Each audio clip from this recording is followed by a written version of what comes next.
When I moved the range out a little bit further this morning, the RWS hobby didn't fare so well. 3 very distinctively separate holes there. There's quite a big gap between them. The RWS gecko, they were all touching, although the group might be called an open one.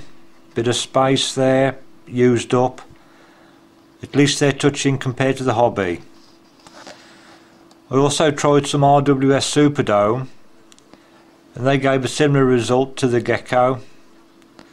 The holes are all touching, but at least there's no separate gaps.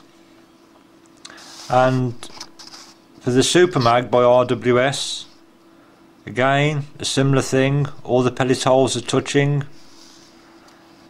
And the RWS R10 with the 3 pellets, I got 2 holes, very distinctive holes, and that would suggest to me 2 pellets went through 1 hole, very cleanly through 1 hole, and 1 hole is just for 1 pellet.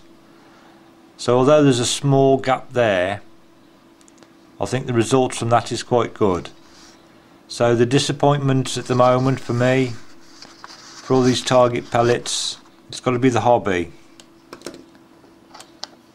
It's quite a nice pellet, it's been around for a long time, a flathead. Oops. The skirt doesn't get deformed too easily.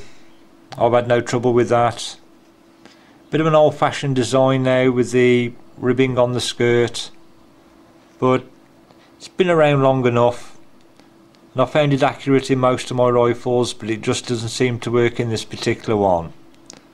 So I've finished using the hobby now, move on to find something that will give a much more better group than that.